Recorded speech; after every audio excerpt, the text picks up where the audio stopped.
Hey there, fellow Texans. Welcome to the James Show, News Talk 820, 93.3 FM, WBAP. I am your host, James Parker. Our top story of the day is kind of a nothing burger, sort of. I mean, I hate using that term because there's so much at stake here, but the Fauci hearings. Now, the Fauci hearings, not a big surprise that he went out there and took the fifth. We didn't know for sure that he was going to take the fifth, but I think you and I both suspected that. And you can't blame him here because the guy has done some things that are provably dishonest. And if you take it to the logical conclusion here, not that this is an open and shut case or there's not like a chance I could be wrong, but the evidence is overwhelmingly in favor of the narrative that was called conspiracy theorists and laughed and mocked and deplatformed all across social media.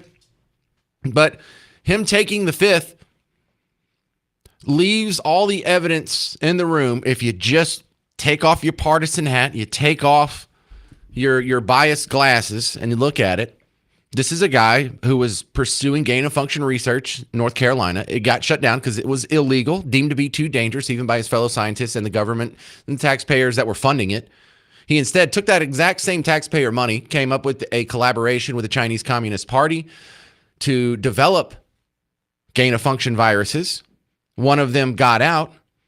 And in one of the most terrible ironies in your lifetime, the very guy that's most responsible for creating a pandemic is the same guy we turn to for advice on dealing with the pandemic. Now, the diary revelations have cemented this gray area into a black and white. We know that every time he went out into the public sphere in an interview, to a town hall, to any kind of setting, and he said that it wasn't from a lab, that it was from a wet market, that it was naturally derived. We know every time he said that, he was lying. Now, what makes this even worse than what you thought before, a month ago, the narrative is now a little bit worse. Our narrative, the truth that is now being cemented from conspiracy theory to reality. Even after this guy knew that he illegally pursued this technology in a collaboration with the deadliest organization in human history, the Chinese Communist Party, and it got out, did he apologize? Did he fess up? Did he say things that would save lives? Or did he continue his lying for personal gain? Because what else came out in the diaries, and we haven't really spent any time talking about that on the James Show, maybe you heard this elsewhere, is he knew at the time hydroxychloroquine and ivermectin were very effective treatments. However, he saw that if there was some reasonable therapeutics, reasonable treatments for this that were discovered, then he wouldn't be able to get the emergency authorization for the vaccine that he was excited about because it was this new technology that he had been working on and pushing for decades anyway. And so he was forcing the mRNA vaccine by letting people die, by denying them treatments that he knew worked. He went out in the public sphere and lied about them. So not only did he cause the virus and the pandemic that led to the deaths of, the low count is 7 million people that directly died from the virus. I see people inflating the number that they're blaming him for. I don't know if it's fair to blame him for all the suicides from all the people that lost their job or got kicked out of the military or had their radio show shut down in New Orleans, just hypothetically speaking. But let's just give him the deaths from just the virus alone, 7 million. Even though he unleashed this on the world, he lied about the therapies for it, knowing that people were going to die, knowing that people were going to be denied this. And this was acceptable loss, continued acceptable losses for his gain in the mRNA field. Now, there's not a whole lot to play because he took the fifth today, all day. The big fireworks is when Rand Paul kicked out his attorney. I mean, that was kind of cool, but... In fact, the attorney was told not to sit at the table, and he's not obeying that recommendation. There's a row behind you, sir. That's where you were told to sit, and you're not. And now you're disrupting the proceedings. And so, look, this is the way Anthony Fauci wants to be remembered. For a lawyer not listening to the rules. That's the way you want to be remembered, and that's what you're going to do. You are not recognized, sir. Security, please remove him from the room. Yeah, he had been talking and interrupting off mic, and you can't hear what he's saying if you were watching it on C-SPAN or wherever whatever medium you were going through. But that had been going on for a couple minutes before he finally got kicked out. Now, here, Rand Paul's trying to nail Fauci down in the hearings. Oh, yeah, that's the wrong one. Actually, let me play his response here. We have Fauci was asked about the lab leak theory, the diary entries proving that he knew it came from the lab, and then he turned around and went and lied about it in the public sphere. And this was his response. I said there are so many amendments in the Constitution of the United States of America. I can only choose one. I can only choose one. I plead the fifth. I plead the fifth. 5, 1, 2, 3, 4, 5.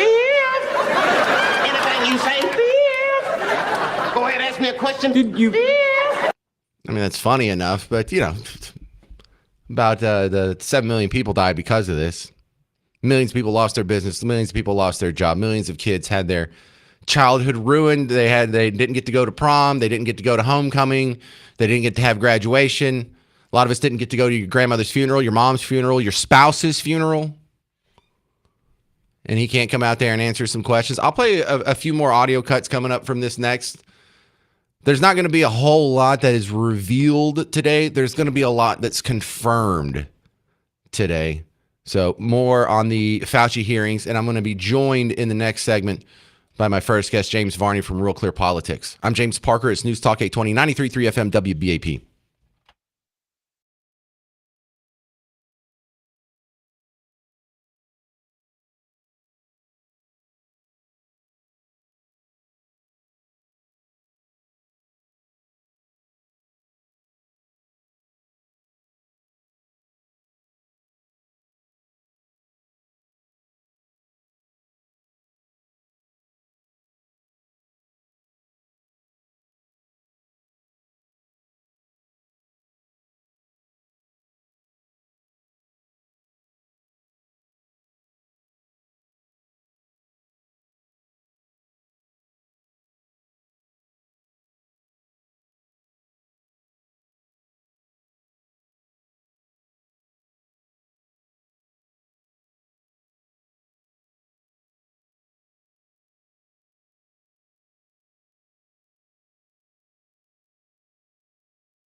Well, after today's Fauci hearings, I stand by yesterday's show where I say no one in American history deserves a death penalty more than Dr. Anthony Fauci. I'm James Parker. It's the James Show, News Talk 820, 93.3 FM, WBAP. Remember, President Trump's coming to town. He will be in Dallas for the Republican midterm convention September 9th and 10th, right here at the American Airlines Center, just down the hall from where I'm broadcasting right now. So remember, September 9th and 10th, those are WBAP days. Now, my next guest to help me break down what this all means is my good buddy, James Varney from Real Clear Politics and RealClearInvestigations.com. Now, Varney, few people are surprised that he took the fifth. We kind of thought he was going to. Does that mean he's guilty? I mean, theoretically not, but it certainly looks bad in this scenario. Your thoughts?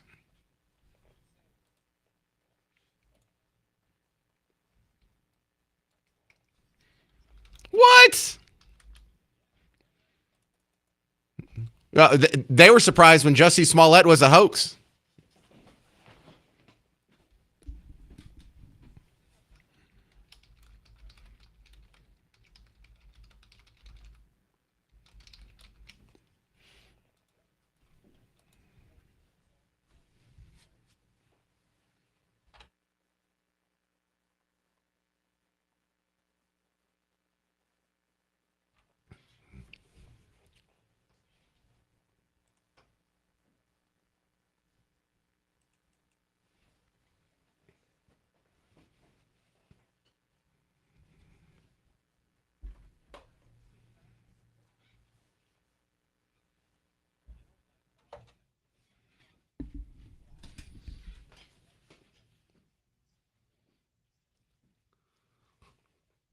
Well, let me try and convince you here just through the natural progression, because one thing that we've learned from the diaries and from all the stuff that Rand Paul has put online over the years is that Fauci was busted pursuing gain of function research in 2011. He got busted again in 2014. In 2018, he moved the lab to China, where he colluded with the Chinese Communist Party to do things he wasn't supposed to be doing, making bioweapons. This got out, resulting in the deaths of 7 million people. In the face of this, he actively lied about it, because now we know that he knew it came from his lab that he was funding with his doctors. He knew in January 2020. So he lied about it for the entire time. And then he also withheld positive news about hydroxychloroquine and ivermectin because he wanted to get the emergency authorization for the new technology that he had also been working on, the mRNA shots. And so he caused the deaths of 7 million people. He intentionally lied to the American public and misused his authority to have the biggest violation of constitutional rights in American history. Everybody couldn't go to church, couldn't go to school, couldn't go to work. Everybody lost their freedom of assembly. And okay, so he is responsible for the most amount of deaths in American history. No other American has killed 7 million people. Well, he did it through reckless malfeasance. He didn't actively, purposefully murder people, but he at least manslaughtered 7 million people.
Manslaughter.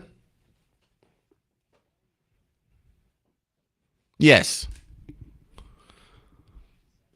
Well, about 20% of me thought that maybe he would talk because he would say he's covered by the blanket pardon. About 20% of me thought that maybe he would talk so he could clear his name and set the record straight. And there was some things that was wrong that was being reported about his diary. But if he doesn't want to set the record straight and he's worried about exposing himself to further penalties, then now I'm just leaning to where everything that you think is bad about him is just a little bit more confirmed.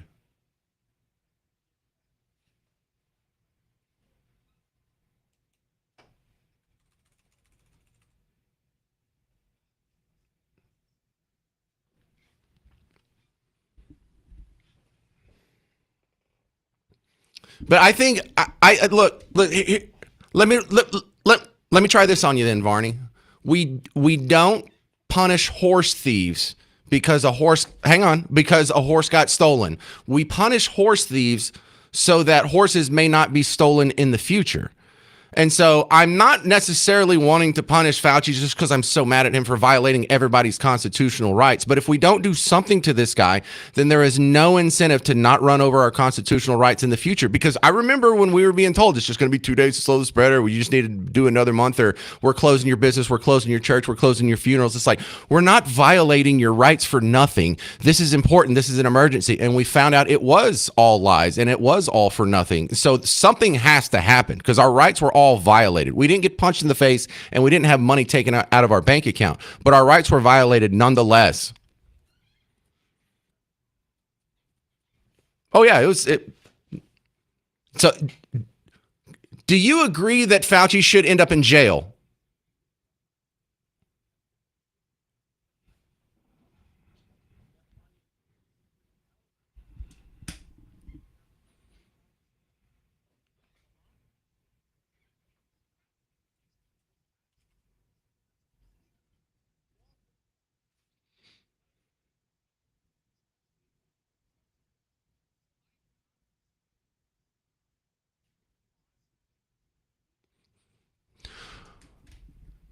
No, because of this hearing, absolutely not. Congressional hearings are monumentally a waste of time, and unless he's going to a for real court. There's a lot of theater to this, but the good news is the theater. This is how the word gets out to the American public, and maybe to the part of the American public that has never heard this before or hasn't even deigned to give it any second thought because ABC, NBC, CBS doesn't report it.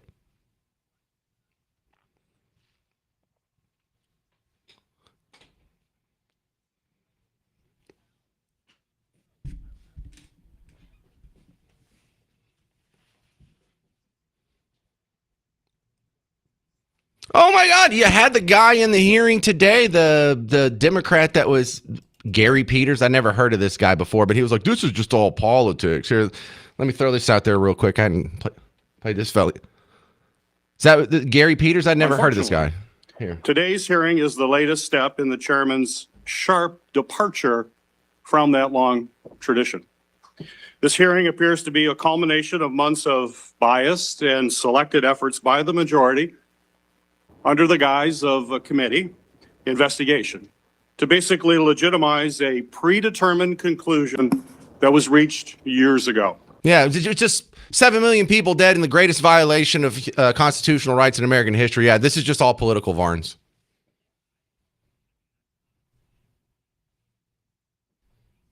Right.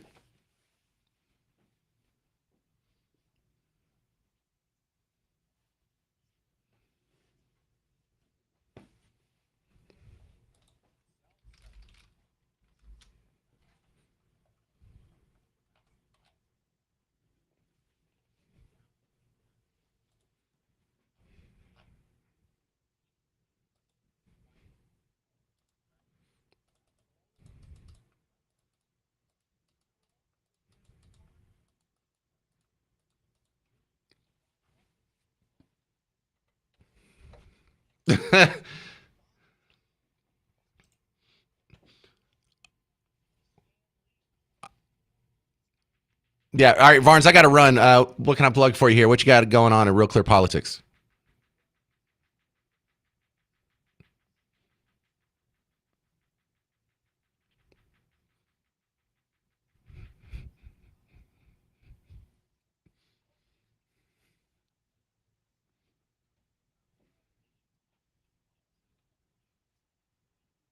Sounds awesome. All right, this is James Varney. Find him at Real Clear Politics and RealClearInvestigations.com. Coming up next, well, I have some callers responding to Fauci, and I'm going to play you some clips from the hearing. Even though he took the fifth, there's some still things that we can learn from today's Fauci hearings. Coming up next on The James Show, News Talk 820 and 93.3 FM WBAP. Hey, homeowners, James Parker here for Blue Ribbon Roofing. When you are thinking about selling your house and you have a roof that's older than 20 years old, you might just want to go ahead and get it fixed. Because listen, not going into a home sale with an old, busted, crusty roof could ruin the sale. It could be the thing that changes whether or not they buy your house. It could be them kind of wanting to lowball you on the price. It could be used with that and something else the home inspector found and something else the home inspector found.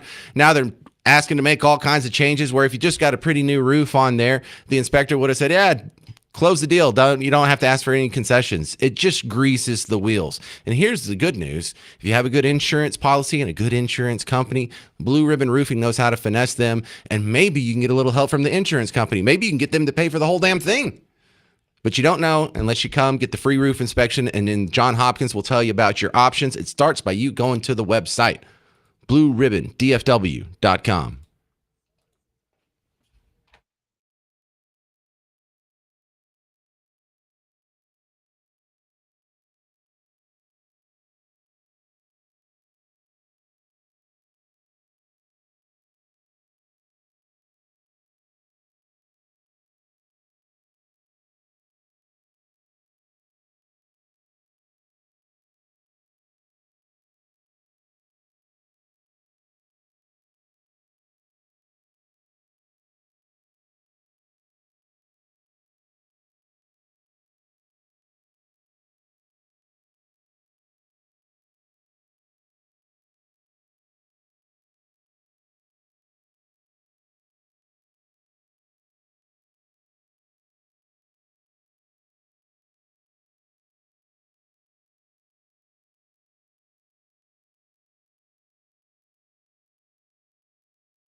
Hey there, welcome to the James Show, News Talk 820, 93.3 FM, WBAP. I am your host, James Parker. We're going through, well, what little we can of the Fauci hearings. Your boy pled the fifth today, and I mean your boy completely sarcastically. He's asked some real questions. This is basically his answer. Plead the fifth. I plead the fifth. 5, 1, 2, 3, 4, 5. Anything you say, fifth. Go ahead, ask me a question. Did you? Let me put a little context on it before I get to my first call here. The opening statement from Anthony Fauci today gives a little bit of runway, opening up to why he says he wanted to take the fifth. So, because look, the discussion that's being had right now is, why would someone want to plead the fifth unless they're guilty? Well, you know, Donald Trump's pled the fifth before. A lot of people on both sides of the aisle have pled the fifth before. Now, if you're guilty, you would want to plead the fifth, but there are still innocent people who would want to plead the fifth and do so with good intentions and not in a bad faith effort to escape justice.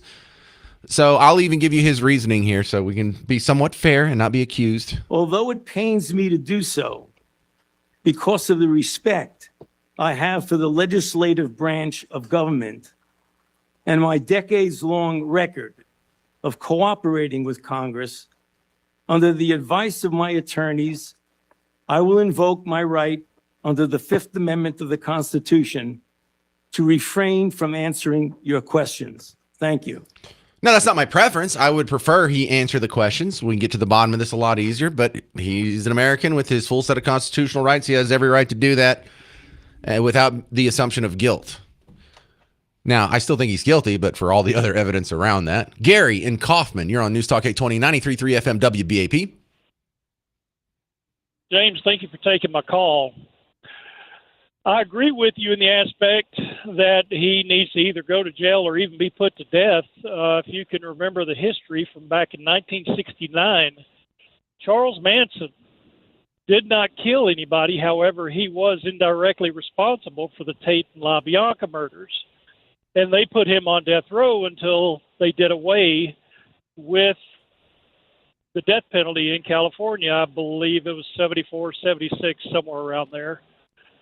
So, yeah, put him in jail. Yeah, a little before my time, but that is a great comparison, you know, because I can't say that Fauci went out there and, you know, just strangled all the 7 million people that died. Heck, no one could physically kill that many people. They just don't have time. But Joseph Stalin didn't actually go out and physically kill all the 20 million Russians that died under his watch. Mao Zedong didn't go out and physically kill. He did lead to their deaths. So I know it's not the same as like a direct murder here, but an indirect murder. I mean, I'm not a lawyer. This looks like at least manslaughter. So the fella manslaughtered, recklessly led to the deaths of all these people. That's bad enough that he made the virus and it accidentally got released on the human population. The thing that makes it more of a death penalty offense than even the 7 million dead people from the virus itself is him turning around and immediately lying to us and then immediately making it worse by denying hydroxychloroquine and ivermectin and pushing all these other therapeutics that didn't work and pushing the vax on people. Like, not only did he have the original sin of creating and releasing the virus, the reaction to the virus makes it just a no-brainer. This is the most evil and deadly thing we've ever seen any human being do in American history, and that is not hyperbole. No one in American history has come close to killing 7 million people. No, and I agree with you. Well, what do you think of Varney, my last guest, saying, I don't think you should get the death penalty, James? Like, he's kind of on our side. He's definitely on Team Red. Yeah, you know, everybody's entitled their opinion, but Ron White said it perfect. You can't fix stupid. Well, Varney's definitely not stupid. I mean, he went to Columbia. I mean, he really did go to the Ivy League. We hold that against him, though. Despite the fact that he went to the Ivy League, he's still a smart guy. That's how we work down here. Thank you, Gary and Kaufman. I appreciate you calling in. We have some clips here from the hearing that happened this morning. Now, just hold on. It's not going to be very exciting because he's going to plead the fifth on all these answers here. But let me just run through some of this rapid fire because I don't think everyone's really even bought into the truth here about the gain of function background. So Rand Paul was spelling that out, knowing Fauci wasn't going to answer. Let me just run through this timeline real quick. Oh, wrong button. question is why? The only logical answer is that your primary concern was avoiding culpability. Your primary concern was hiding the fact that you had approved the funding for this dangerous research. Your support of gain-of-function research is extensive and longstanding. In 2011, your agency funded Ron Fauci's laboratory when it mutated the avian flu until it could spread through the air between mammals. This was the tipping point. This is when others became worried. You funded this. You advocated for this. So he started gain of function research and actually had a successful process happen as far back as 2011. It scared the crap out of the science community. They made him stop. In 2014, Rand Paul picks it up there. In 2014, your agency, NIAID, began funding the Wuhan bat coronavirus work. In 2015, Ralph Barrick and the Chinese scientist Shi Zhengli published NIAID-supported research combining a bat coronavirus spike protein with a SARS backbone. Jeepers, doesn't that sound familiar? So there is a paper trail of Anthony Fauci, not just like throwing money at different labs and one of them had a boo-boo virus. This was his pet project. This whole technology, this rolled in with the mRNA. It's things that he had been working on for over a decade before the pandemic happened. His fingerprints are all over it. In fact, if Anthony Fauci had been hit by a bus in 2010, we would not have this. You understand? Like this is the guy that most responsible for it. Again, 2018. In 2018, the same group of scientists, EcoHealth, Barrick, Shi, and their collaborators submitted the diffuse proposal, which involved the insertion of a furin cleavage site into the coronavirus. DARPA rejected it as too dangerous. When COVID was sequenced, though, early on in January of 2020, within days, scientists discovered that, lo and behold, it had a novel furin cleavage site, just as had been proposed in the diffuse project. So not only was Fauci lying about masks, about lockdowns, about, we got to violate your constitutional rights. You can't go see your mother's funeral, but they can go protest at the BLM rally. This is the guy that made it. And he did it with your money. And he did it illegally in combination with the Chinese Communist Party. This sounds so hyperbolic. I feel like Alex Jones. I feel like, oh, well, this guy just... This is real, though. This is the real story. This is what really happened. This is why you got the inflation of the last 6 years where we all got a 25, almost 30% pay cut these days. Someone better care about this, and someone better punish this guy, or this is going to keep happening. 800-288-9227. You'll hear from some of your neighbors on the Fauci hearings next on News Talk 820, 93.3 FM, WBAP.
Well, I got Donald Trump speaking live from the Oval Office right now. He was asked about the Fauci hearings. Let me play this for you real quick before I take some calls on the Fauci hearings. This is News Talk 820, 93.3 FM, WBAP. You're home for the WBAP morning show. Check him out from 5 to 9 in the mornings. But yeah, he's in the Oval Office. I don't know what he was signing, but he was asked some questions. I was just checking on it on the break. And he was asked about the thing we were talking about anyway, the Fauci hearings. Most importantly, does this pardon count? The auto pin pardon count? Reopen the investigation into OPEN, specifically pertaining to Fauci? Well, the only thing you can really think about is the autopen because the most powerful thing the president has, they say, is the power of pardon. So he was pardoned by Biden, and I respect that. I know how powerful it is. It's a very powerful, they say it's literally the most powerful thing a president has. Now, whether or not I sign my things directly, always, almost everything I sign directly. You're witness to many of them. He signed very few. The only thing I know that he signed was Hunter Biden's pardon, but I'm not sure that he signed, he probably didn't sign this one. So I can't tell you what the law is. I've heard that you have to have a lot of proof. You need to have letters. You need to have all sorts of things that the person operating the auto pen has to know exactly what it's all about. He didn't know what it was about because I saw him testify. So maybe there's something on the auto pen. Other than that, the power of pardon is very powerful. There we go. A question briefly on the. What's it? Beth? Thank you. Beth Turner, GB News. We've just heard you talking about another example of American excellence. That's really what this is, a project where you're striving to be. All right, to the phones we go. George, Grand Prairie, you're on News Talk 820, 93.3 FM, WBAP. Thanks. So President Trump stole a little bit of my thunder about questioning whether or not an auto pen can shield Fauci from mass murder, or whether or not there's any statute of limitations. But I kind of have another idea about trying to get Fauci served some justice. Do tell. The pardon may protect Fauci in U.S. courts, but I am pretty certain that given how he's been culling off the human race with no military response for the millions of people that he's responsible for killing, why don't we extradite him to another country in their foreign court to try him for crimes against humanity, especially since there was no informed consent or anything else for the victims? You don't have to convince me. I think we should have, I wouldn't be surprised, or I am surprised we don't have Nuremberg trials, because the guy killed 7 million people. And when we say that, it was about 1 point something million in the United States that directly died from the virus that he created through over a decade of persistence and taxpayer funding and skirting the law and colluding with the Chinese Communist Party. He finally got his deadly virus out there and he killed a bunch of people. He should be drugged in front of a Nuremberg trial. The scientists that worked on the project should be drugged in front of the Nuremberg trial. Anybody who said any nice things about this guy should lose their job. He should be, I don't want to say he's literally Hitler, but he's the worst thing we've had in our entire life that comes close. Some guy's malfeasance leads to the death of millions and millions of people, shuts down the world, wrecks the economy, just crushes a generation. You know, just the inflation alone destroyed a bunch of our standard of living there. Not only should he have all the trials in the world, it should be the biggest trials on earth right now. And every country should be throwing mud at him. 1,000,000%. All right. I hope he gets served justice. Hey, let's just remember this. From the U.S. Let's remember this about our political opponents. They will look the other way on the deaths of 7 million people if it helps their political party. That's who we're living with. Yep. That's who we share oxygen with. That's who we're sharing a country with right now. That is who is the dominant force on every single network newsroom. Steve in Irving, you're on News Talk 820, 93.3 FM, WBAP. James, I don't understand how this is not just murder, but premeditated murder. I mean, look, but because you can't prove that he intended for it to get out. I think. Well, wait a minute. He said before, a year or so before the outbreak, that there would be an outbreak during Trump's administration. So he knew, and he created this scenario. He created this. Okay, he is the cause of this, and he told the American people prior to the outbreak that there's going to be an outbreak. So he knew it. Okay, but Steve, I think of it like this. Listen, Steve. If I shoot a gun through a wall, without knowing who's on the other side and I don't hit anybody, that's one thing. If I shoot a gun and there's someone standing in front of me and I hit them, that's clearly murder. But if you combine those two scenarios, I recklessly shoot a gun through a wall without even checking if there's anybody behind the wall and I hit that person, I don't think that's murder. I think that's manslaughter. Now we're dealing with semantics here. You and I agree that he is guilty of an egregious crime. Whatever the crime is, it's 7 million times over, and he deserves to spend the rest of his life in jail. I prefer he be executed. Well, James, okay. Now, once it got out, okay, let's say he didn't intend for it to get out, but it got out, and he created it. He lied about it, knowing that millions of people could possibly die. And as they were dying, not only did he lie about his own vaccine, knowing that what he was saying was not true and that was killing people, but he also did it for fame and fortune. That's premeditation right there. While people were dying. I think stop people from dying. I think the strongest point you're making there is the premeditation of him poo-pooing on hydroxychloroquine and ivermectin. That is him affirmatively causing death. So yeah, you know what? You're right. I'm off the manslaughter thing. This is murder at this point. This is 7 million times over murder. 800-288-9227. I'm James Parker. More on the Fauci trials next on News Talk 820, 93.3 FM, WBAP.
Hey there, fellow Texans. Welcome back to the James Show. News Talk 820, 93.3 FM, WBAP. I am your host, James Parker, and I have the ability to sum up today's Anthony Fauci hearings in front of the Senate in one concise soundbite. I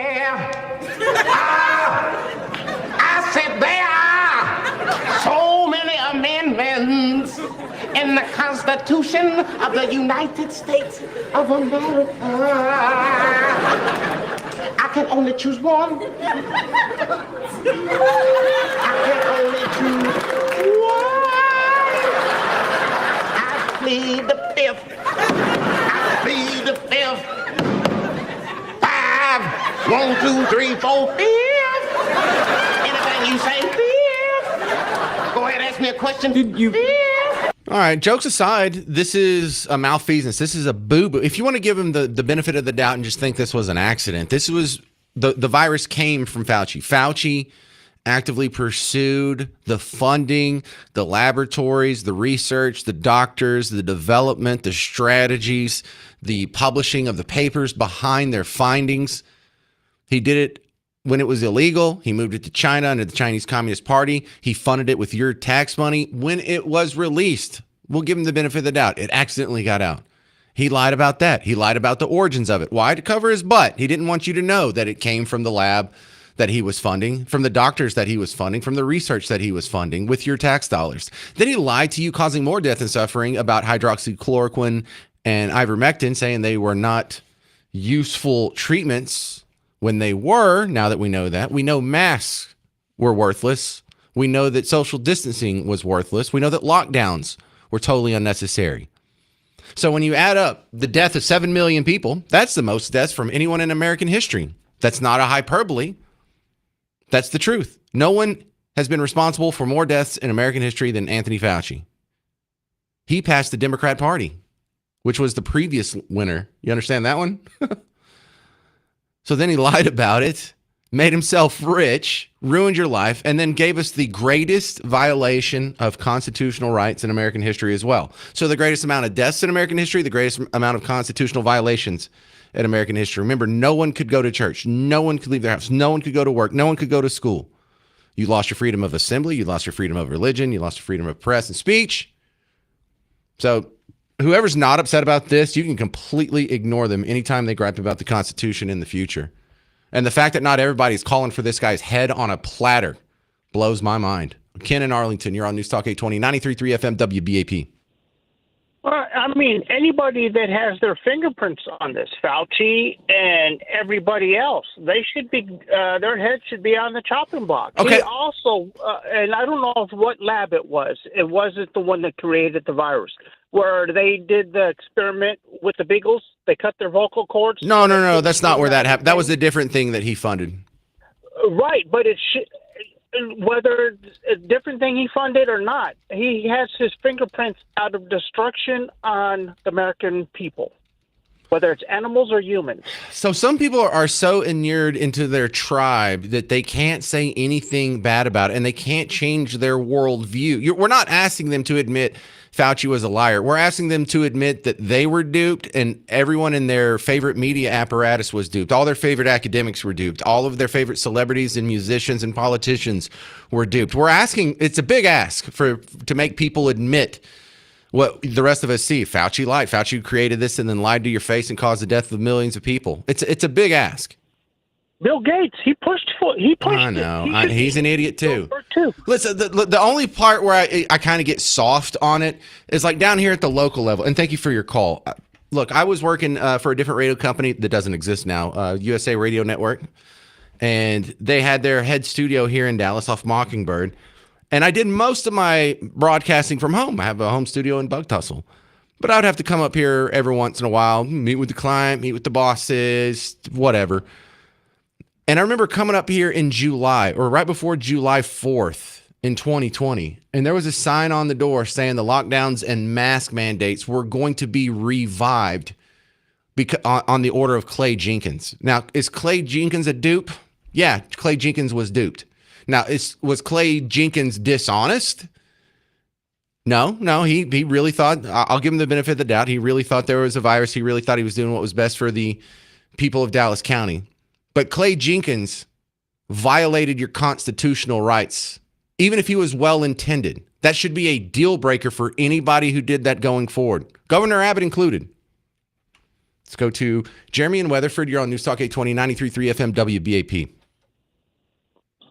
Hey, James. Yeah, so 100% agree with what you were just saying. And I think that's what I wanted to opine about is, a lot of what I think we see in D.C. today with Anthony Fauci is just more political theater. And the reason I say that is because the timeline you gave that Rand Paul pointed out, we knew he was, using taxpayer dollars to develop this way before the pardon happened. So there was opportunity before Biden's pardon to hold him accountable. But at this point, that ship has sailed. He's going to get off scot-free. Sadly, he should be put to death. I agree with that. But what I want your listeners to hear is what you just said. The seemingly smart people, you made the comment earlier about the guy going to Ivy League, smart. But Clay Jenkins, Greg Abbott, Ted Cruz, the local officials especially in places like Texas, that blindly followed his recommendations without any proof of research. And I'll say that because I was in a position where I did research everything at the time because I was in a leadership role and leadership position at the time. And I clearly remember seeing a video in January of 2020 where Anthony Fauci at a press conference stood up and said, in the history of all respiratory illnesses, I've played this video multiple times, his exact words, in the history of all respiratory illnesses, asymptomatic spread has never been a concern.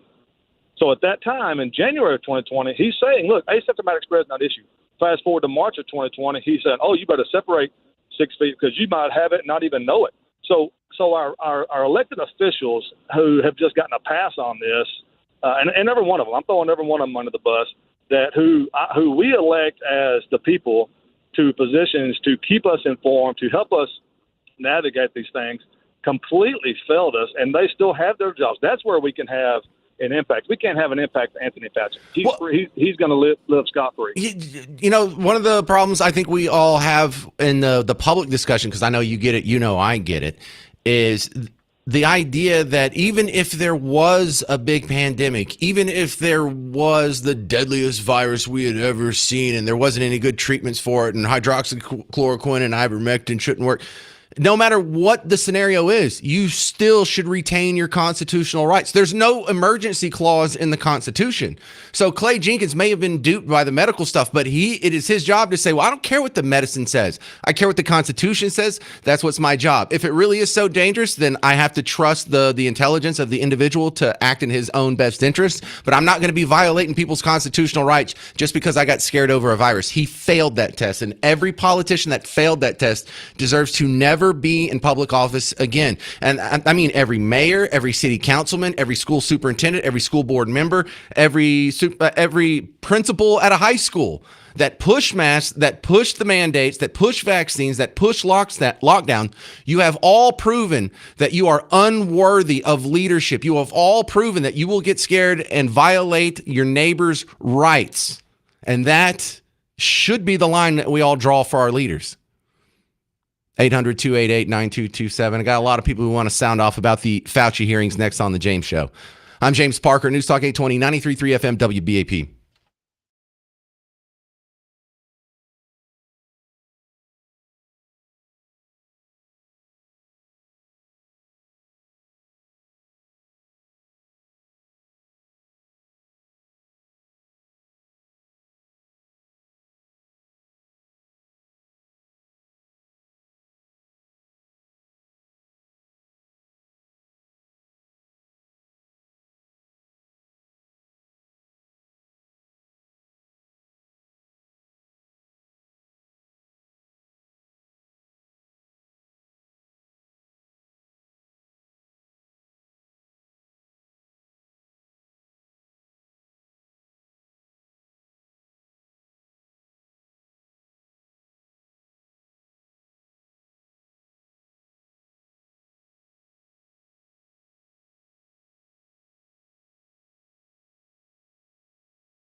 What's up, fellow Texans? Welcome back to the James Show. I'm your host, James Parker, News Talk 820, 93.3 FM, WBAP.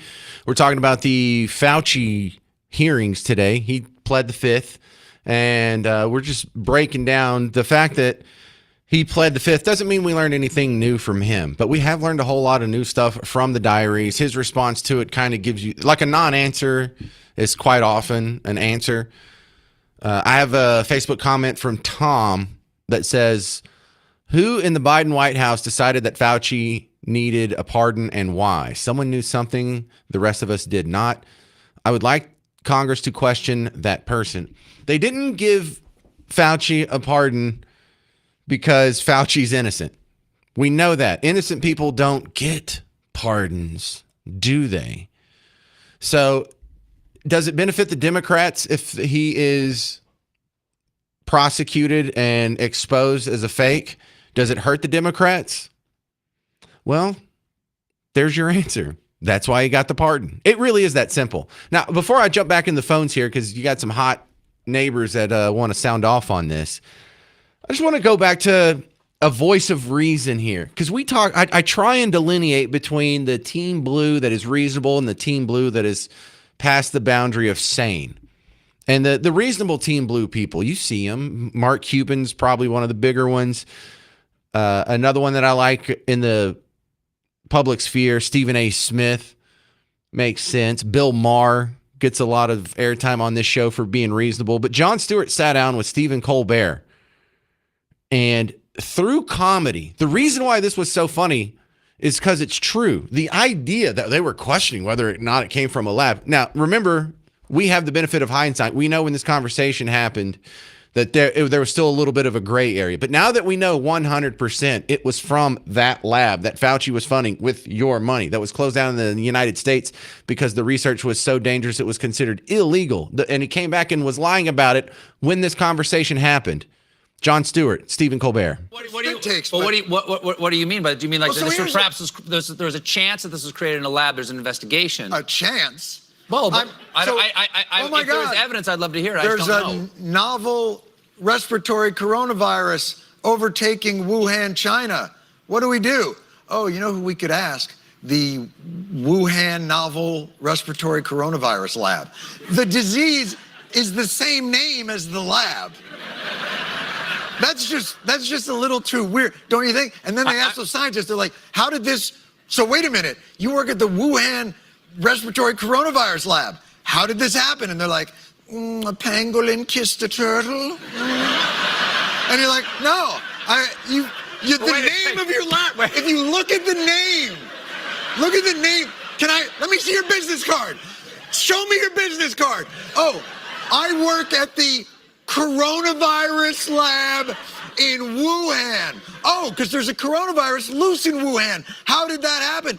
Maybe a bat flew into the cloaca of a turkey and then it sneezed into my chili and now we all have coronavirus. Like, come on. Okay. Wait a second. What about this? All right, that's good enough. And if you're not a farm person, you don't feel the need to Google cloaca. Okay, just let that one slide. I don't know how Jon Stewart knows what a cloaca is. This is Michael in Waco. You're on News Talk 820, 93.3 FM WBAP. Your unofficial historian, James Parker. Oh, hey, that Michael. Fantastic. It's that Michael. I'm in Waco today. Welcome back, Michael. Go ahead. I am 100% with you on this. And one of your previous callers was so brilliant, and I'm so ashamed of myself that I didn't think of it. Somebody needs to refer this guy to the International Criminal Court in The Hague and have him charged with crimes against humanity. That is the only way this guy is ever going to get served with anything. No one in this country is going to do anything to him. Well, a lot of us want to, but politics won't let it. And you have a bunch of Team Blue neighbors right now who, even though this guy killed 7 million people and ruined the constitutional rights of all Americans for about a year or so, they can't admit that they were wrong. You know, here's the thing. Mao Zedong killed 60 million. Stalin, 20 to 25 million. Hitler, I think they credit him with about 15. And then Fauci would be next with his communist Chinese pals. Now he's ahead of the Belgians who killed 5 million in the Congo. Yeah. He passed Khmer Rouge. He passed the Belgians. He's in the top 5 now of killers. You forgot Genghis Khan. Genghis Khan's still ahead of him too. Oh, Genghis. Yeah. He's ahead Other of him. than that, though, he's one of the greatest killers in human history. He is the number 1 killer in American history, and that's not even debatable. How crazy is that? People are still defending him, though. Great guy. Other than that, Holly in Burleson, you're on News Talk 820 93.3 FM WBAP. Hello. You might have already had somebody question this, but when Biden pardoned Hunter, they kept saying he could never plead the Fifth. Why can Fauci plead the Fifth? I don't know that he can. I think if you were to ask a lawyer, they would say his pardon covers past crimes, and if he lies from this point forward, he would be on the hook for them. I think that would be the excuse for it, because you're asking him to commit perjury, which is a future crime that's not covered by the pardon. I think, Holly. I don't know. Okay, because I thought you could never plead the Fifth pertaining to something that you were. Well, Holly, we hear it in your voice. You're frustrated because that makes sense, and that seems like pure justice here. You're right. There's something not right about this situation. We all agree. You're right, Holly. All right, thank you. Hey, thanks for calling. I'm going to cram in one more, even though Garrett will look at me funny. Gary in Newark, you're on News Talk 820 93.3 FM WBAP. Hey, James, I'll make this real quick. Thank you for taking my call. Mm-hmm. I agree with you 100% that he needs to get the death penalty. Thank you. But I think that a lethal injection is way too nice. I think they need to give him a lethal injection of his own poison. The one that they do down at TDC don't work. It's too easy on him. He needs to suffer. Well, we don't have to be Byzantine on him. If I were going to be executed, like if we were going to bring something back, I kind of like the old guillotine, right? Too quick and too easy. My niece went in for a liver transplant that my son donated his to her, and she got the COVID in there, and she had a breathing tube down her throat for 2 months. You couldn't see her. You couldn't get in. You could go look at her. She couldn't talk. Now she suffers from permanent lung damage. Oh, my God. From the tube. From this guy. Yeah, from this pursuing. guy who's done that to this little girl. He needs to get a lethal injection of his own poison and let him lay there with a breathing tube shoved down his throat or up or anywhere else. Yeah, somewhere else. We got it. Thank you very much, Gary. Yeah. Anthony Fauci pursued as the number 1 guy responsible for that virus being created and then also being released, and then also for recommending the wrong therapeutics to Gary and Newark's niece, and then also for denying the efficacy of hydroxychloroquine and ivermectin. Fauci did that to Gary's niece. 800-288-9227. I'm James Parker on News Talk 820 93.3 FM WBAP.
So a new poll says Tallarico's ahead of Ken Paxton in the race for Texas Senate. Do you buy that? I'm James Parker. It's the James Show, News Talk 820, 93.3 FM, WBAP. Well, that's my next guest, Michael Quinn Sullivan, coming on from Texas Scorecard. MQS, do you buy this poll that Tallarico's ahead? Because I would understand if it's by 1 or 2 points, but he's ahead by 5 points. Really?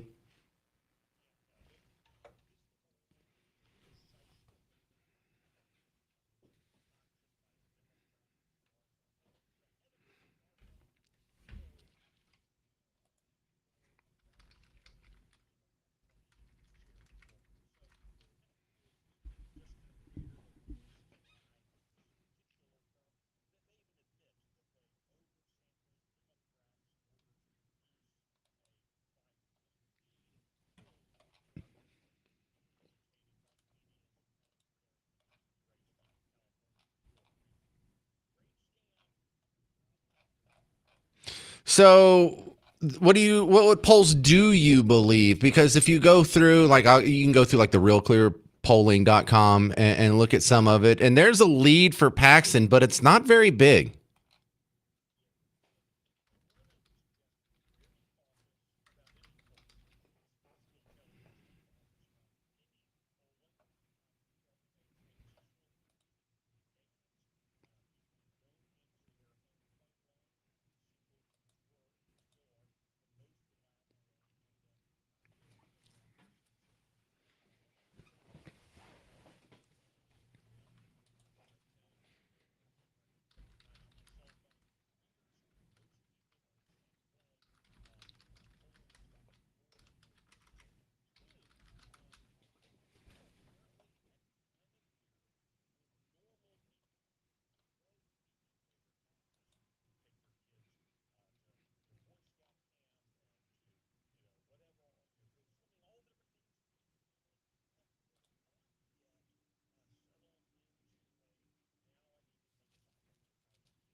Well, here's what I've been using in place of sketchy polls.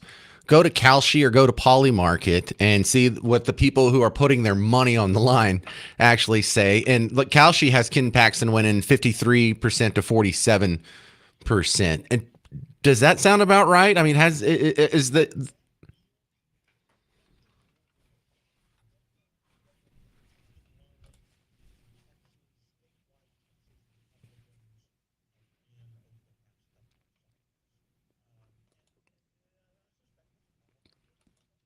All right, we're talking with Michael Quinn Sullivan from Texas Scorecard. Our top story of the day is the Anthony Fauci hearings, and he's pleading the fifth. There's a pardon that's hanging over him as it stands. A lot of people are pretty pessimistic or even cynical about him being charged with anything on the federal level. Is there any chance we could do something here on the state level? You know, because his work, his dishonesty, his virus, his obfuscation of the truth, his lying about hydroxychloroquine, ivermectin, all this other stuff. This did have a lot of negative impact on people in Texas. Is there something we can do on the state level about this guy?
All right, Michael Quinn Sullivan, I saw a story only in two places. I saw it at the Texas Scorecard. I saw it at Dallas Express, making fuss about how Tallarico may have used his mom's address in previous election cycle. Somehow that's a violation of law.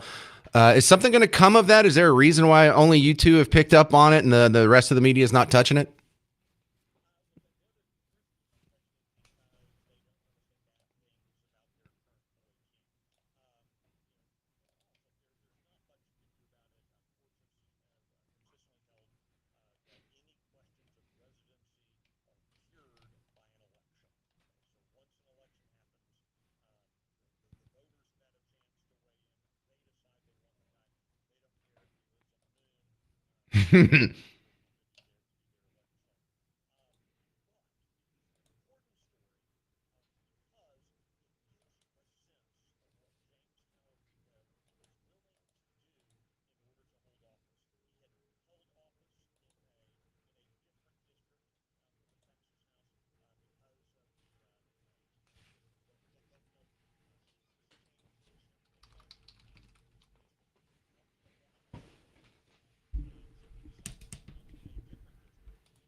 Yeah, I forget that some people really do have that mindset where they like telling people what to do.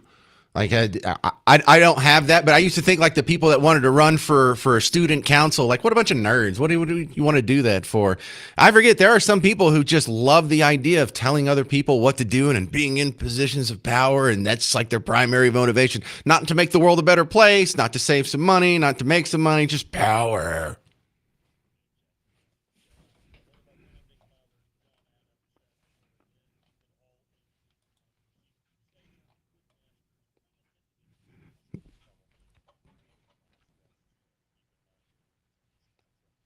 Oh, great quote. Check him out. He has a great show on Texas Scorecard called the Texas Minute. This is Michael Quinn Sullivan. Thank you, sir. All right. Coming up, people still want to talk about Fauci, and I do too. I do too. I can't believe how little media coverage this is getting, considering, I don't know, just the biggest event in your lifetime, the biggest disruption of constitutional rights in American history. 7 million people dead. This is the biggest death count in American history. It's all rolled up in the same guy who spent 2 years, or now 6 years, lying to your face about it. And he did it all with your money behind your back illegally. And he's not going to jail. Tony Romo can go to jail for having 5-ounce sodas at a golf tournament. But Anthony Fauci's walking free. 800-288-9227. I'm James Parker on News Talk 820, 93.3 FM, WBAP.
I hope you don't mind if I keep talking about Fauci because the phone lines are full and people got a lot to say, and this is kind of a big deal. I'm James Parker, News Talk 820, 93.3 FM WBAP. And if you need the context on why this is a big deal, this is Anthony Fauci holds the American record as the guy responsible for the most deaths in American history. Indirectly responsible, man, that's barely indirectly responsible. This guy pursued that virus and that technology over and over and over. They tried to stop him. They made it illegal. They cut his funding. He moved his lab to China. He did all this with your money. And then after the virus came out, he lied to your face about it. He lied about therapeutics. He lied about ivermectin and hydroxychloroquine. So more people died from his virus than was absolutely necessary just so he could get the emergency authorization for this other pet project of his. Greg over here on Facebook sends in a message, says, I would like someone like James Parker to explore the possibility that the cold virus was released on purpose and that any link Fauci would have to that possibility. The end game with this concept, voting process changes and yada, yada, yada. I don't think he would do it on purpose. I think he would develop it and try and get like some patents on it. But I think his end goal was that mRNA vaccine, I believe, and him being able, I don't know. It just doesn't make any sense that he would do it on purpose. But I can't disprove that. It's a pretty logical situation all the way around. Let's see what your neighbors think. Kendall and Thorndale, you're on News Talk 820, 93.3 FM WBAP. James, I was on the movie on 3/13/2013. They shut it down. And in Milam County, they don't wear masks. And I've had COVID 3 times. And it killed my best friend that coached with Dittmer because he didn't get the vaccine. He had health issues. That's down at Mission. He coached at Mission, and his sister-in-law died, and his brother-in-law brought him the COVID. And all 3 times I had COVID, it wasn't bad. So what I'm saying to you, here in Milam County, they didn't wear masks. So that's and people here, I know people that have long haul symptoms or whatever you call it because they didn't get it. Oh, long COVID? Yeah, it killed the guy at the Rockdale place that packs out Bibles, and he's the worst decision he made was Yeah, your phone's kind of breaking up. You know, we all have our own little COVID experience stories, and the unique part about mine is this was at a time when COVID first broke out in 2020. I was still living in New Orleans, and I was doing some work for this outfit in Dallas and coming back and forth between Bug Tussle and New Orleans and Dallas. So I was traveling a whole lot during the 2020 and 2021. My life was split between these two worlds. And it used to entertain me to no end to go home to the middle of nowhere, to go out to Bug Tussle. Because if I was in New Orleans or if I was in Dallas doing something for work, I had to have a mask. You had to show your card to go into a restaurant or a bar. Everyone had stickers on the floor. People were freaking out. They're all abiding by all of these rules. And out in the middle of nowhere, like when you get out into like the tiny towns, I don't even mean a small town like Tyler or Longview. I mean the tiny towns. They only put up with the mask and the lockdown for the first 2 weeks. And after Easter of 2020, I'm just going to tell you a little secret from the small town people. We didn't do any of that stuff. We turned our schools back on. We all went to work. We weren't wearing masks in restaurants. Our waiter wasn't wearing masks. And so it used to be hilarious because our kids were little and they just learned a lesson, an amazing lesson from this experience about how everyone on the TV is lying to you and all the people in the big cities are dupes and sheeps who don't think for themselves. And all the people in the small town, they can think for themselves and they value their freedom and their liberty more than their safety. And just to go back and forth to where I would go and hang out in like Chapel Hill or Arp or Troop or Bullard or Winona or Lindale, any of these little towns, and you go to a restaurant without wearing a mask. But you go back to Dallas or New Orleans, you couldn't even walk into a restaurant without wearing a mask and showing your vaccination card. And it would be like on consecutive days. It would be going back and forth. It was so amazing. Like, how apparent was it to my family that all of that was unnecessary. The vaccines, the mandates, the masks, the lockdowns. We watched it in real time, and we laughed at you fools who fell for it. Michael and Colleen, you're on News Talk 820, 93.3 FM, WBAP. Yes, sir. Just two quick ones. Let's not forget an entire generation that has been stunted academically and intellectually. All that remote school and logging in nonsense. You know who we have to blame for that is number one, the governors of all the states. Number two, the county judges of all the counties. And number three, the superintendents of all the districts. You can't blame the teachers. You can't blame the principals on the campuses. These were people in charge who actively fell for this hype, this hysteria, and they couldn't take away your constitutional rights fast enough, Michael. I agree. And dial the clock back. I'm getting used to using this phrase. I'm old enough to remember. Yeah, it feels bad saying that, but it does come in handy. Circa 1983, 84, somebody can fact check me on this, but when Fauci first ascended to the position that he had, and the AIDS epidemic was in full-blown crisis in this country and worldwide, he was hanging his toenails over the line of he wanted to suggest that AIDS, where it was delineated between HIV and AIDS, but he wanted to scare the crap out of people, and he kept hinting and hinting and hinting that AIDS was airborne. Oh yeah, and then all those lies were for what? So he could develop this new experimental antiviral drug AZT. You're right. That is the perfect parallel for what happened with the whole coronavirus situation. Guys, do you mind if I keep talking about Fauci? The phone lines are full, and I've got more to say. I just don't usually run on a topic for this long. All right, let me exhaust some calls, because if people are going to keep making good points, I'm going to keep taking calls. But if this dies down, we really do have to talk about the Tony Romo situation, because this is, it's a guy that got picked up for drunk driving, and I saw the dash cam footage and the body cam footage of him doing a sobriety test. It doesn't look too good, but there's still a conversation to be had. So Fauci and Tony Romo coming up next on the James Show. News Talk 820 and 93.3 FM WBAP.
Is there a chance Fauci could end up in prison? We don't care if it's federal. We don't care if it's state. Just this guy led to the biggest pandemic in your lifetime, the biggest violation of constitutional rights in American history, and the biggest death count in American history. No American has killed more people than Dr. Anthony Fauci. It would be a severe miscarriage of justice if this guy were to pass away before he could be universally condemned and punished and made a mockery of. I hope he lives long enough to see the world be exposed to what he really is, a lying piece of garbage who developed a virus even when he was told not to, even when it was made illegal. And he did it with your tax money while lying to your face behind your back, while not letting you go to your grandma's funeral, while killing your business partner or your brother or whoever else, while killing your job, killing your kids' education, killing your favorite restaurant. If this guy doesn't get any kind of punishment, it's maybe the biggest miscarriage of justice you have seen in your entire life. The phone lines are full, so don't bother calling. I have Jeremy Rosenthal, my legal analyst, coming on. I was going to ask him about the Romo arrest. I will ask him about that, but I'm going to ask him if there's any chance Fauci catching state charges, because that's one of the theories floating around out there. And is there any shortcomings with the pardon that he's already gotten? Stephen and Forney, you're on News Talk 820 93.3 FM WBAP. Hey, James, thanks for taking my call. I was calling because of what you were just opening with about the state stuff. When I was watching it on Fox News today during the break, Harris Faulkner on Outnumbered came in, and she said the one thing his blanket pardon does not cover are states. So why are states not, at least the red states, why are these AGs not getting together, getting some grand juries going and getting this guy, arrested for mass murder and getting this guy on death row where he belongs in a public square hanging on pay-per-view? Well, does it count as murder or does it count as manslaughter? I would say mass murder. Well, there has to be intent. He intended to kill 7 million people. I don't think there's intent there. When you're lying about a lot of the information and putting false stuff out there on what should be done, that's intending to kill people as far as I'm concerned. He knew what he was saying wasn't true. Stephen, that's a good argument there, because then we're making we're bifurcating the two cases here. If you died from the original release, that's one thing. But if you got the disease and then someone stopped you from getting hydroxychloroquine or ivermectin because Anthony Fauci's recommendation, I don't know. That seems like a lot closer to murder than manslaughter. Yeah, I really think our AGs need to be looking into this and trying to do something about it. And he's a pathological liar. Oh, definitely. When you have to exercise your Fifth Amendment right for the questions of what color is your tie and what color is the carpet, and you got to exercise your Fifth Amendment. Well, he's lying. Now you can't step out of the Fifth Amendment protections for some questions. Either you take the Fifth Amendment for the whole thing. You can't pick and choose what you're going to respond to take the Fifth Amendment. That's true. They were just trying to make him look absurd, and they succeeded. Thank you, Stephen. I'll ask Rosenthal about your points coming up in 2 segments. Chris in Flower Mound, you're on News Talk 820 93.3 FM WBAP. Hey, James, this is Chris. I was with you at the Stormy Daniels event and then the 4th of July celebration. How are you, sir? Hey, it's Chris. What's up, bud? Oh, man, I figured I'd call in because I have a little bit of experience with this. I'm one of his victims. I was stricken with COVID back in 2021. I was healthy, worked out 6 days a week. Ate well, drank on the weekends, lived a really good life. It took me, I went and got the antimonoclonal antibody treatment. I did the ivermectin, steroids, everything. It put me in a coma for a month. I was on life support for 44 days. I lost parts of my toes, 65 pounds. It took me months to be able to walk again. And I can't even walk up a flight of stairs without catching my breath. So these are things that I'm stuck with the rest of my life, and this man's still walking free, and it pisses me off. Chris, I'm not advocating this. I would never advocate this. I think this would be terrible, but I am surprised someone in your position hasn't acted in a violent way toward this man. If my life had been ruined, if I had lost anyone in my family or something like that, I don't know if I'd be able to keep it together. And I'm surprised in a nation of 340 million people, someone hasn't just either at least punched this guy in the face. Yeah, and then, while I'm in the ER or the ICU, I couldn't talk because I had the tube? Yeah, I had. Well, no, not the tube. They did a trach. They did a trach on me. Okay. So I couldn't speak, but I could see the nurse. The nurses there were 2 or 3 patients. Everybody had their own rooms. But when they lost somebody next to me, you could see their face. They wouldn't tell me, but you could tell and people were dropping like flies. I'm lucky I made it through. They said that I flatlined at least 3 times. So That's scary as hell. All right. Well, I don't need to lose you, man, because I need all the listeners I can get. I appreciate it, Chris. yeah, we'll see you soon. All right. Another round of applause for Chris, who actually comes to events when he's invited. Paul in Dallas, you're on News Talk 820 93.3 FM WBAP. James, I don't know if anybody mentioned this, but in 2017, Fauci was doing like a news report, and he was actually saying that President Trump was going to have to deal with a surprise outbreak. Now, I'm not a scientist. I'm just a dumb mechanic. But if I'm predicting something's going to break, it's because I know something. No. Let me allay your feelings, because there's all kinds of evil stuff that we can ascribe to Fauci without having to invent things. So I think I only notice this because I do what I do, and you probably aren't a talk radio host. So we have one of these air quote pandemics every 4 years like clockwork. There's a swine flu, there's a MERS, there's a SARS, there's an avian flu. There has been like a steady, almost like the business cycle, where you got to have a recession every once in a while, and the farther you are from the last one, the closer you are to the next one. So there is an infrequent cycle of pandemics, and I think you could easily ascribe that prediction to the idea that we just have pandemics every once in a while. Oh, okay. Well, I think he needs to be put to death, in my opinion. Agreed. As many people, and it wasn't just America, it was worldwide that this thing happened. And, he was on the world stage, and the stuff that went on was just so asinine, and everything people went through. This man just needs to be put in a chair, put in a public square, something. He needs to be done away with. Well, and it's not necessarily because I want Anthony Fauci to feel pain. I want every one of my neighbors that so easily was cowed and handed over their constitutional rights to know that was wrong. What they just did and what they just put up with was absolutely wrong. And you're an absolute child and not worthy of the freedom your founding fathers fought for if you hand over your constitutional rights for it's a virus. It's so scary. If we don't do something, pretty soon only 99.8% of us will still be here. It's like one of the worst excuses to hand over your constitutional rights. And our politicians, our academics, our media members, anybody who fell for this should be fired and disqualified. Jake Tapper shouldn't have a job.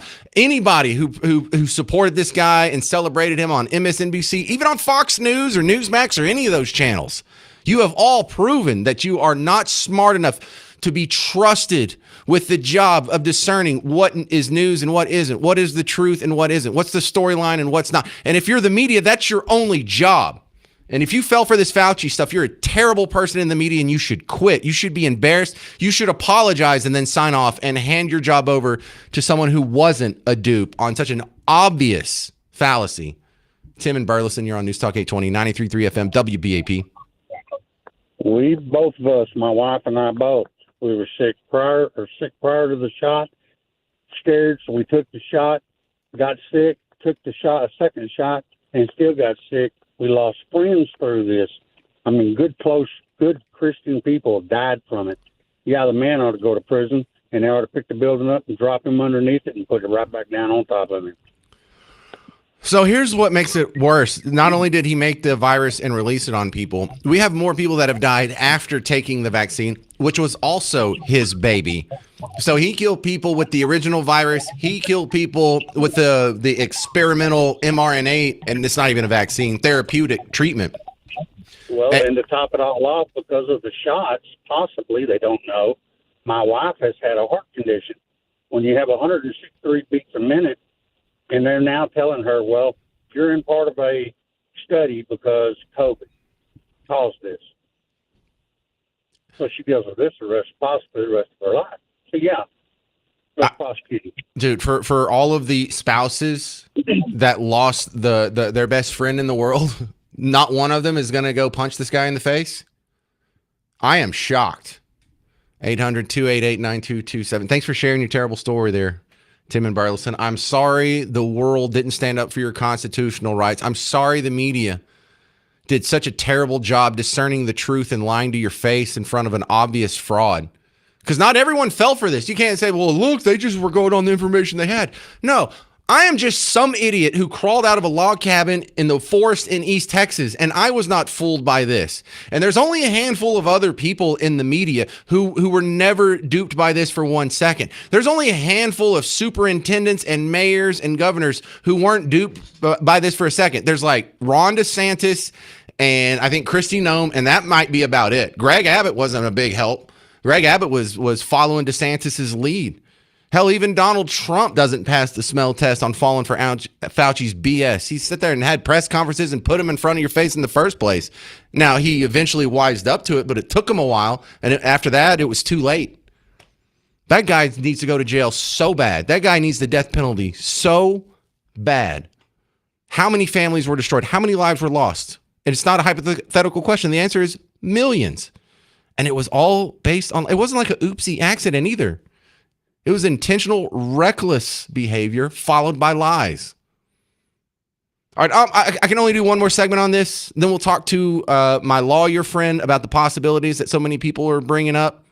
Jeremy Rosenthal, next on The James Show. News Talk 820, 93.3 FM, WBAP.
All right, so Fauci pleads the fifth, and he's got a pardon.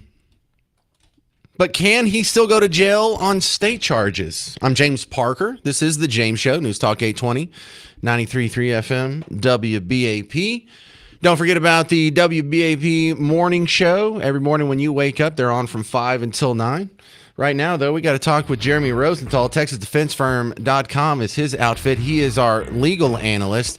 And the top story of the day, Jeremy Rosenthal, is these Fauci hearings. And a lot of people are asking a couple of angles. First off, the federal pardon, the auto pin pardon, does this hold up? Is there some way that we can find a gap in the armor here? Maybe because it was auto pin, maybe because it was like for a blanket and not a specific crime or set of crimes, and we've never really seen that before.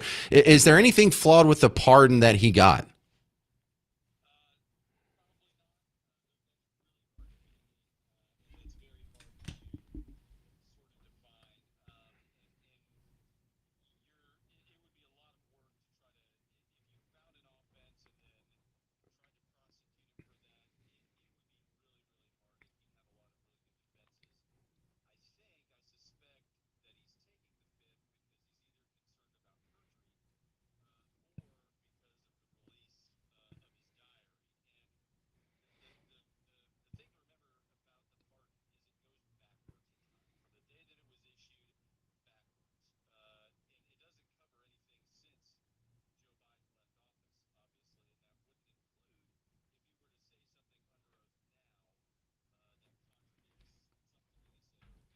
Okay, the other thing that has a lot of callers and people sending me messages is the idea that his pardon only covers federal offenses, and so some states, like maybe Texas, could charge him with some crimes. What would we charge him with?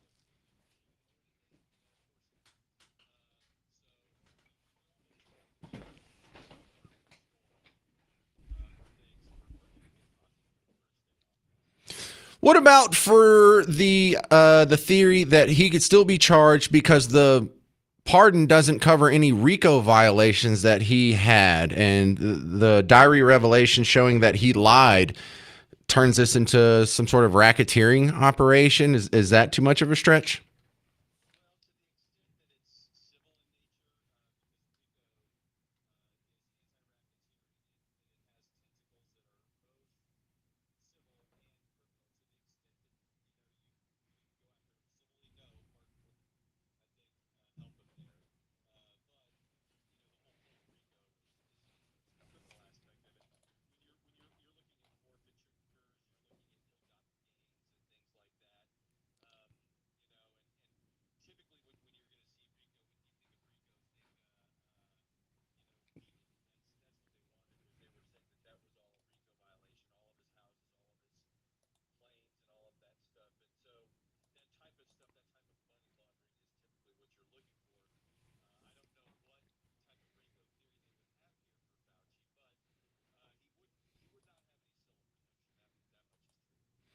All right, let me transition to the other story of the day, which isn't nearly as consequential or as important of the Anthony Fauci situation, but it does feel a lot more relatable. Tony Romo got picked up for DWI in Wisconsin. I know they call it OWI. That's okay if they say it wrong.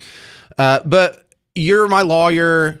I get pulled over. Tony Romo, when the cop asked him to step out of the car, he's like, "I'm going to call my lawyer real quick." Is that recommended? Is that what you should do if you get pulled over? Is call your lawyer real quick and have him on speakerphone?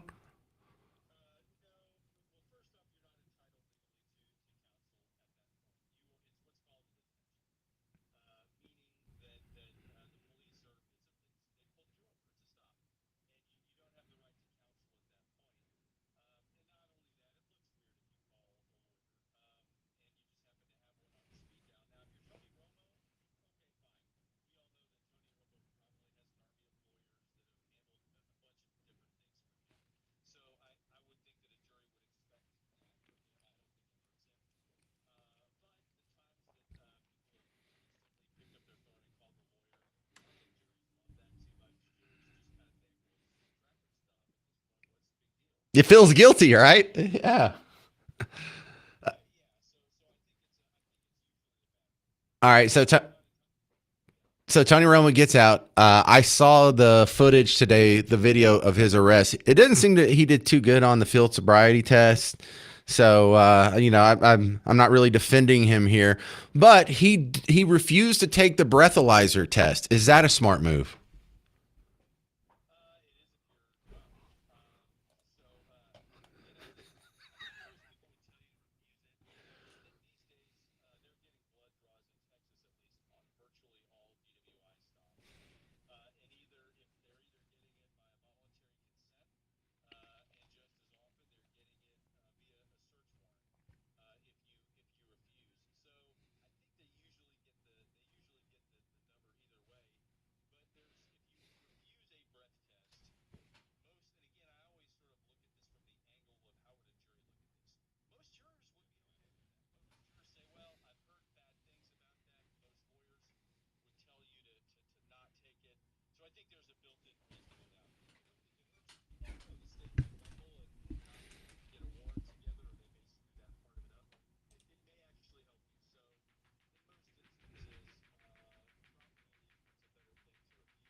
Well, also, I heard that if he is found guilty, he could be charged with a 15-yard penalty. Just all right. Thank you very much, Jeremy Rosenthal. You can find him at texasdefensefirm.com. Texasdefensefirm.com. Thank you very much, Jeremy. All right. Coming up next, I'll play you some audio from the Tony Romo dash cam and the body cam from his arrest. Also, I have a lot of comments on this whole Fauci thing, and rightfully so, and I'll throw them both at you next on the James Show. News Talk 820, 93.3 FM, WBAP.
Hey there, welcome to the James Show, News Talk 820, 93.3 FM, WBAP. I am your host, James Parker. Well, the Fauci hearings are somewhat of a disappointment in the fact that he didn't even want to try to answer the questions. No one is really going to lose sleep over it because we didn't expect him to answer any of these questions. But a lot of people are just learning some of this for the first time. I was just looking at social media earlier today, and there are some leftist accounts that are like, well, I can't believe he lied about the origins of the lab leak. And it's like, what? Dude, it's 2026. We were on this in 2020. We thought this was a settled debate in 2021. And the problem is, if you can just delay the actual reckoning, the actual admission of the damning details around this event, now we're running into the problem of people dismissing it because, come on, Parker, that was 6 years ago. So like Cenk Uygur from the Young Turks, he had tweeted 6 hours ago, the thing that makes me mad about Fauci is that over a dozen scientists told him the virus was very likely man-made. Only 2 said it might have come from nature. He lied about the scientists' consensus and said they concluded it was natural. That makes scientists look bad. It's not that he didn't know. It was his damn lab. Come on, keep coming around. Eventually, you'll see that the whole thing was a lie. Fauci made the virus. It got released. He lied about it. And then he caused more death and suffering because he lied about hydroxychloroquine and ivermectin. Also, his lies and his pushing led to all the shutdowns. That was the greatest violation of constitutional rights in American history, along with the highest death count of any American in history. This guy should have been executed long ago. That is not a hyperbole. No one in American history has deserved the death penalty more than Anthony Fauci does right now. And I will die on that hill. If not, who? Who deserves the death penalty in American history more than Anthony Fauci? Tell me. Ted Bundy? Kermit Gosnell? Jeffrey Dahmer? David in Bedford. No, not you, David. I'm just saying you're the next caller. You're on News Talk 820, 93.3 FM, WBAP. Go ahead, David. Yeah. Okay. I just got caught on to that. Okay. Hey, the thing is I thank God President Trump didn't give up. President Trump fought when he realized what was going on. It was too late. He was fighting for us, realizing what they were doing, and he fought to make sure that the states had the right to come back when it got back to normal, to drop everything. They wanted the federal government to make that decision. But the thing is this whole thing, James, I believe totally, besides the fact that some sinister things going on here, is that they use this as a tool to get rid of Donald Trump. And on top of that, they know how treasonous it was. They rode this thing as far as they could ride it worldwide to get people's minds off what they just did to President Trump. And now it's coming back. President Trump is not going to let this go. He's going to continue to push to show what freedoms people were willing to give up. People were willing to walk away from freedom. All right, don't be mad at me, but I'm going to disagree with you on several points there. Number one, I don't think they released it onto the population to distract from anything or to destroy Trump. I think they were opportunistic after it already accidentally been released to exploit it for political purposes. So, I mean, that's a small nuance, but let me put that in there. And also, it worked. Oh yeah, and also, I'm not too happy with Trump's performance here. You say Trump fought tooth and nail so the states could have the rights. Trump should have been out there on the podium and saying all the governors, I don't care how bad this epidemic is. I don't care how bad this virus is. You are not to violate my citizens' constitutional rights of assembly, of religion, of speech, of press. Pretty much the whole First Amendment, they just went over with a Sharpie. And I don't think he spoke out vociferously enough against it. Secondly, before the first shutdown happened, it was like March 15th or something like that, or 17th. It was just like 15 days to slow the spread. I would have never done that. I knew before then that Fauci was lying. We had already caught him in a lie with the 60 Minutes interview with him talking about masks. And so the fact that it took him so long to catch on that Fauci was a fraud, I cannot give him anything but bad marks for that. On top of that, the vaccine comes from Operation Warp Speed, which was a Donald Trump project, which Donald Trump told people to get, Donald Trump started off telling people to get the vaccine. I cannot forgive him for that. You do not get a pass on your behavior in COVID just because you're on Team Red. Anybody who wasn't openly and vociferously speaking up against a violation of constitutional rights gets a big thumbs down in my book and for all of history. No one in my book will ever be forgiven for what they did during COVID if they weren't standing up for the Constitution. I don't think President Trump knew exactly, and a lot of people didn't know exactly what was going on here. I did. I'm not smarter than him. I am not smarter than him. I just have more principles than him, and I've signed on to the correct worldview. I am on the team of the founding fathers. You can, like, if people say, well, if you're not a Democrat or a Republican, then what are you? I'm not even really a libertarian. I'm Ben Franklin is what I am. If Ben Franklin was today, me and him would be sitting next to each other going, yeah, you're right. No, you're right. We would have never done that. We would never. I support you.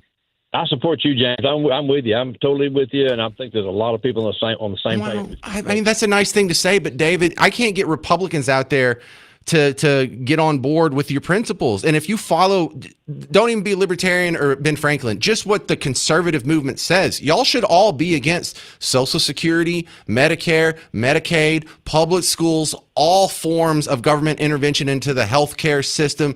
And you're not. They're not very helpful. And y'all are supposed to be the counterbalance to the Democrats, and you're not. You're just not you personally, David. But Republicans and air quote conservatives in general are just Democrat light. And then y'all gripe about the Republicans just being Democrat light. They're just a reflection of their voting base. So my complaint isn't against your principles, not necessarily you, David, but everyone listening. It's not against your principles. It's that you don't stand up for them. Your principles are correct, Republicans. Your principles are correct for the most part. Conservatives, why don't you force your politicians to stand up for them? Why don't you force them to balance the budget and cut the government? James, I totally think that this midterm election is so important.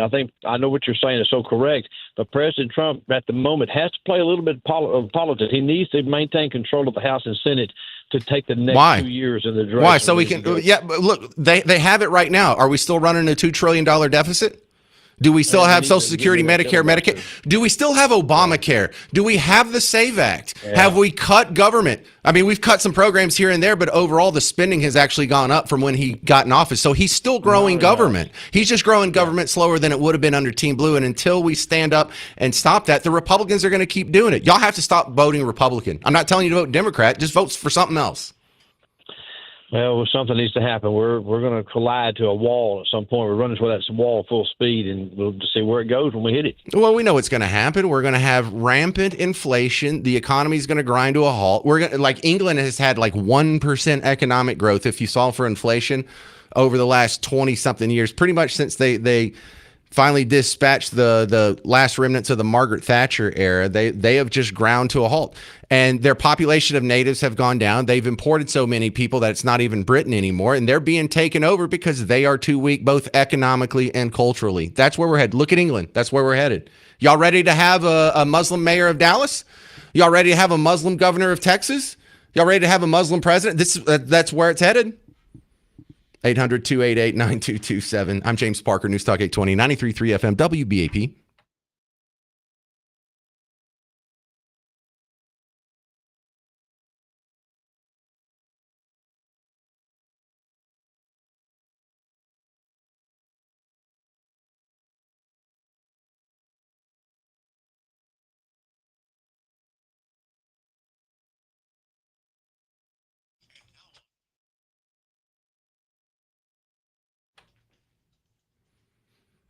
Hey, homeowners, James Parker here for Rhino Shield. Look, Rhino Shield is something that almost sounds like magic, but it's just technology. And really, if you take people back 100 years in time, most of what we're dealing with now with new technology is like magic. Can you imagine explaining a cell phone to one of our founding fathers? Can you imagine explaining an airplane?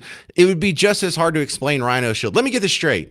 It bonds to anything. It doesn't matter if it's brick, if it's hardy board, if it's wood, if it's stucco, if it's aluminum, if it's adobe. It sticks to anything. It expands and contracts when your house gets hot and cold. You can come back in 25 years and there won't be any cracking, flaking, or peeling. It has an insulation factor. It blocks UV rays. They wouldn't understand it. This new technology, this is space age stuff. The primer is space age. The nano ceramic particle coating, nanoparticle ceramic coating is some of the newest technology possible. It's really amazing stuff. Go to the website, have them come out and do a demo, not just give you an estimate and tell you what it would cost, but have them come out and show you how the technology works. Put your finger in a little jar of the nanoparticle ceramics that they're going to be putting on your house. It's pretty cool stuff. And when you find out all about it, then we just have to talk about what color do you want, and you want to put it, you want to pay for it all up front, or do you want it on a low monthly payment? Those are the only questions left, because we don't do paint anymore. You don't paint your house. You coat your home. Go to rhinoshielddfw.com. Never paint your house again. Rhino Shield.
You know what? I'm glad that y'all want to talk about Fauci all day.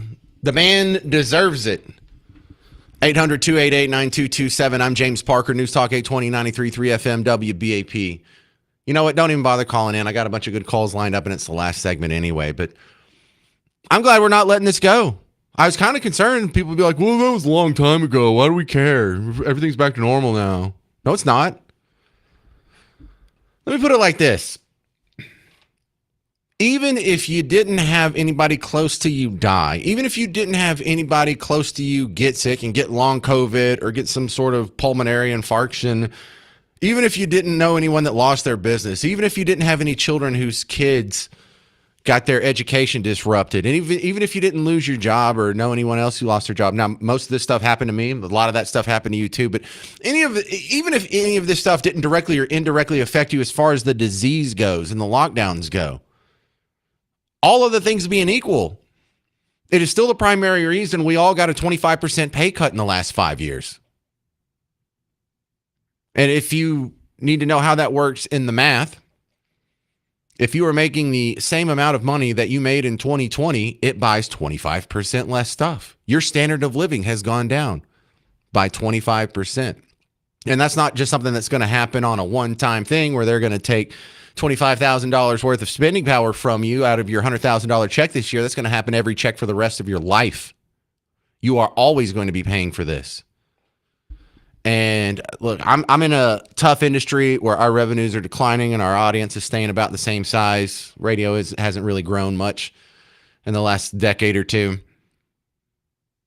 But if you adjust for inflation, even with me at my awesome dream job in the 4th biggest market in the country at the largest talk station in Texas, as far as spending power goes, I make less money than I did before COVID. 2019, if you adjusted for inflation, I made more money then at a smaller station in a smaller market.